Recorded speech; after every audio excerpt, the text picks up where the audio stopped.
Miss Ara, quick interview lang po tayo. How was it working with Jillian? And then first of all, congratulations. You're part of this, wow, amazing project. How was it na meron kang bagong project and working with Jillian naman? I'm very grateful and very happy na we have work and this is a blessing for all of us. Actually, ito yung plot twist ng 2024 namin.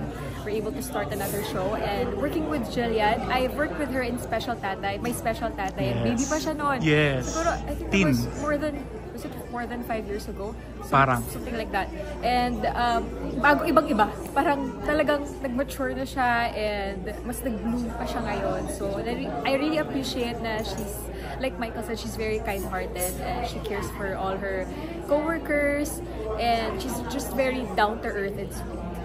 Kamusta naman, like ngayon, you're supporting with Jillian naman and the role that you're getting is kumbaga more on supporting madalas. Parang ano yung na-feel mo doon? I'm still grateful. I'm still grateful that I have a job and I have roles that I can portray. And I do think na art mimics life. And in life, there are no small people. Walang maliit na tao. And just like in our roles in shows, walang maliit na roles. So, yun. Appreciate ko pa rin. But still, parang you're brightening naman sa mga roles na you're getting naman eh. So hopefully you can... Hopefully, di ba yung mga fans, diba, gusto nila magkaroon ng lead ulit. Were you like waiting for it also? I'm also waiting for that. I'm also waiting for a big break. Syempre, I think lahat naman kami na nandito at lahat naman nang nag-aspire to become an actor. And I trust God's timing. And I think I'll use this as an experience, as a learning process para when I get there, then I'm fully ready. Ito may mga nagtatanong ng mga followers kasi nung Studio 7, parang isa ka sa mga nag-host sa first ever show ng, or nag-perform ng SB19. Tapos kayo yung nag-host dalawa ni Cassie. How was it naman na ngayon, big stars ni mga P-pop? I'm very happy for them. That just means their hard work paid off.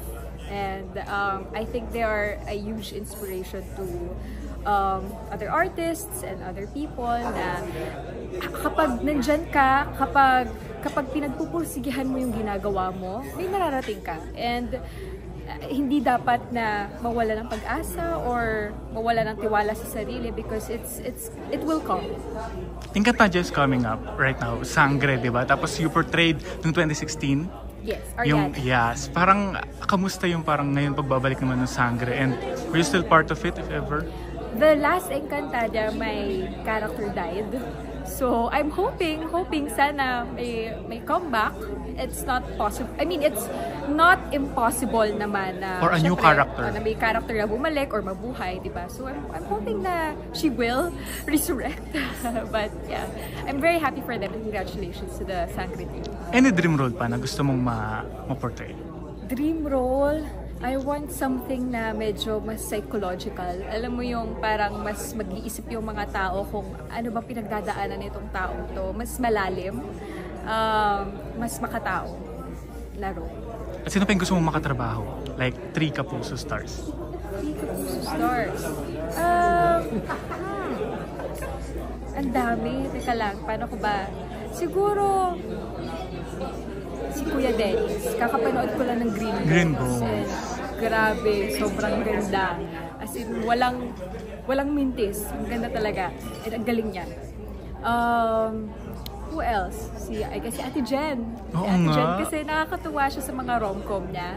And gusto ko lang matuto sa mga veteran actors na makaka-work ko. Kasi every time na may mga nakaka-work ko ng mga bagong artista, lalo na yung mga matatagal na at yung mga magagaling talaga, natututunan ako. I make sure na kailangan meron akong take away from them. And pangatlo, sino ba? Teka lang. Si Barbie. Forteza. Ay, sorry, no. Naka-work ka na si Barbie ng Meant to Be, pero very short lang. Super short lang. So, I'm hoping na next time, mas matagal and mas regular. Ayun. Invite everyone, Miss Ara. Mga kapuso, inimbitahan ko po kayo na manood ng My Ilonggo Girl. Next week na po yan, January 13, Lunes, 9:35 PM. Ito po ay hinahandog ng GMA Public Affairs. So, I'll see you. Thank you!